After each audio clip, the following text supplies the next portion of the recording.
च्या वतीने 185 पर्यटकांना महाराष्ट्रामध्ये परत आणण्यात येते। जे लोक कधी विमानात बसले नव्हते त्यांना विमानात बसवून आणण्यात येते असं म्हस्के म्हणतात। ज्या हल्ल्यामध्ये 26 जणांचा मृत्यू झाला, ज्याने संपूर्ण देश वेदनेत आहे, त्या पहलगाममधनं परत येणाऱ्या पर्यटकांचं असं वर्णन करणं खासदाराला शोभत नाही, अशी प्रतिक्रिया आता उमटली आहे। जर एक जबाबदार माणूस गेला तर तुम्ही त्यांना कुरघोडी श्रेय म्हणता। अहो 45 लोक रेल्वेने गेले होते। पहलगाम लँड क्रॅश झालं तिकडे, पहलगाम मध्ये अडकले एका सीआरपीएफच्या।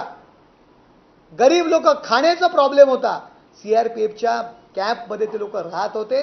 त्या लोकांना एकनाथ शिंदे साहेबांनी आता विमानतळावर आणलं आणि ती लोक पहिल्यांदा विमानात बसतायत। रेल्वेने गेलेली लोक आहेत, पहिल्यांदा विमानात बसून घाबरलेली लोक आहेत, त्यांना आज महाराष्ट्रात आणतायत।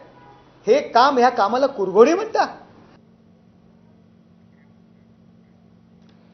तर शिंदेच्या शिवसेनेचे खासदार नरेश म्हस्केंचे वादग्रस्त वक्तव्य समोर आल्यानंतर आता चहूबाजूनी चर्चांना उधाण आलेलं आहे। आश्चर्य व्यक्त होते। जे कधी विमानात बसले नाहीत त्यांना विमानाने परत आणण्यात येत आहे असं नरेश म्हस्केंनी म्हटल्यामुळे आता सगळ्यांच्याच भुवया उंचावलेल्या आहेत।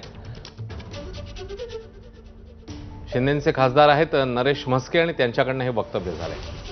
पहलगाम हल्ल्याबाबत श्रीनगर दौऱ्यावर काल उपमुख्यमंत्री एकनाथ शिंदे गेलेले होते आणि त्यांच्या दौऱ्यानंतर आता नरेश म्हस्के यांचं हे वक्तव्य पाहायला मिळतंय। शिवसेनेच्या वतीने पर्यटकांना आणण्यात येते। जे कधी विमानात बसले नाहीत त्यांना विमानाने परत आणण्यात येतंय असंही म्हस्केंनी म्हटलेलं आहे। त्यांचे वादग्रस्त वक्तव्य, असंवेदनशील वक्तव्य यामुळे आता आश्चर्य व्यक्त होत आहे आणि त्यासोबतच चर्चा देखील सुरू झाली आहे।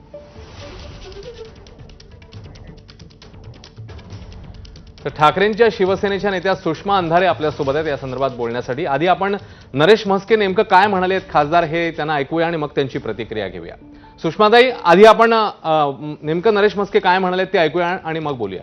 आपण ऐकूया। जर एक जबाबदार माणूस गेला तर तुम्ही त्यांना कुरघोडी श्रेय म्हणता।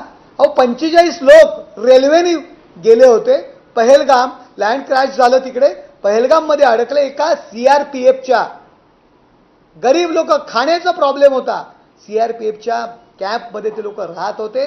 त्या लोकांना एकनाथ शिंदे साहेबांनी आता विमानतळावर आणलं आणि ती लोक पहिल्यांदा विमानात बसतायत। रेल्वेने गेलेली लोक आहेत, पहिल्यांदा विमानात बसून घाबरलेली लोक आहेत, त्यांना आज महाराष्ट्रात आणतायत। हे काम, ह्या कामाला कुरघोडी म्हणता। आपण जाऊया सुषमा अंधारे यांच्याकडे। सुषमाताई, आपण ऐकलं असेल नेमकं काय म्हणालेले आहेत नरेश म्हस्के। पहिल्यांदा विमानात बसतायत असं म्हणताना तरी तो शब्द खास अधोरेखित केला। काय म्हणायचंय नेमकं त्यांना? आपलं निरीक्षण काय सुषमाताई? खरं तर